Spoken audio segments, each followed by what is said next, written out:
కాంగ్రెస్ అధికారంలోకి రాగానే వెంటనే ఇస్తానన్న 2 లక్షల రుణమాఫీ డిసెంబర్ 9 నాటికి చేస్తామని చెప్పారు.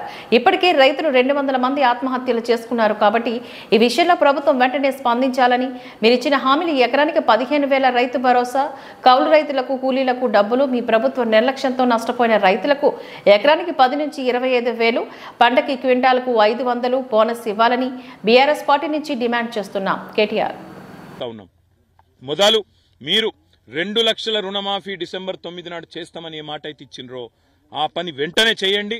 దానికి మీకు ఏ కోడు అడ్డం రాదు. అవసరమైతే ఎన్నికల కమిషన్కు ప్రత్యేకంగా లేఖ రాయండి. ఇది మా ఎన్నికల హామీ, వెంటనే నెరవేర్చాలనుకుంటున్నాం. మేము ఈ వెంటనే చేసి రైతుల్లో భరోసా నింపాలనుకుంటున్నాం. ఇప్పటికే దాదాపు 200 మంది రైతులు ఆత్మహత్యలు చేసుకున్నారు కాబట్టి ఈ విషయంలో ప్రభుత్వం వెంటనే స్పందించాలనేది మొదటి డిమాండ్.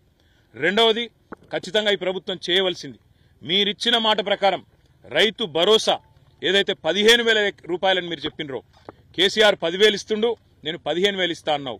ఆ 15,000 కూడా ఇచ్చి మీరు మాట నిలబెట్టుకోవాలనేది రెండో డిమాండ్. మూడవది, ముఖ్యమైనది, కౌలు రైతులకు, రైతు కూలీలకు పైసలు ఇస్తా అన్నావు, వెంటనే ఇవ్వాలని చెప్పి కూడా మేము డిమాండ్ చేస్తా ఉన్నాం.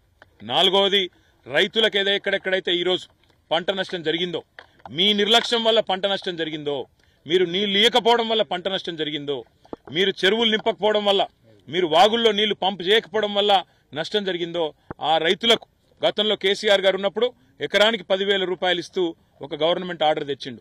అదన్నా నిలబెట్టు, లేదా నీకు మాకంటే ఎక్కువ ప్రేమ ఉంటే 10,000 కాదు 25,000 రూపాయలు ఎకరానికి నష్టపరిహారం ఇవ్వాలని చెప్పి కూడా నేను డిమాండ్ చేస్తున్నా. ఇక నష్టపోయిన పంట ఎట్లాగూ పోయింది, మరి మిగిలిన పంటనన్నా ఇప్పుడు కోతలు కోసే టైం వచ్చింది.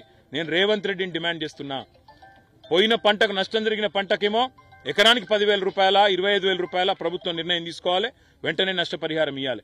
పంట ఏదైతే కోతకొస్తున్నదో తొందరలో కొనుగోలు కేంద్రాలు ప్రారంభించాల్సిన అవసరం ఉంది. మీరే చెప్పినరు 500 రూపాయలు క్వింటాల్కు బోనస్ అన్నావు, మరి ఇప్పుడు వెంటనే క్వింటాల్కు బోనస్ అన్న ప్రకటించు. ఏ ఎన్నికల కమిషన్కు అవసరమైతే ప్రత్యేకంగా పోయి వాళ్ళకు ఉత్తరం రాసి ప్రత్యేకంగా కలిసి, రైతులు కష్టాల్లో ఉన్నారు కాబట్టి చేయక తప్పడం లేదని చెప్పి వాళ్ళ పర్మిషన్ తీసుకొని వెంటనే మీ చిత్తశుద్ధి చాటుకోవాలని చెప్పి కూడా నేను రాష్ట్ర ప్రభుత్వాన్ని డిమాండ్ చేస్తున్నా. ఈ 6 డిమాండ్లు కూడా రాష్ట్ర ప్రభుత్వం వెంటనే మరి తక్షణమే దీని విషయంలో స్పందించాలి, ముందుకు రావాలి. రైతుల మీద ఏమాత్రం ప్రేమ ఉన్నా, ఈ ప్రభుత్వానికి ఏమాత్రం చిత్తశుద్ధి ఉన్నా వెంటనే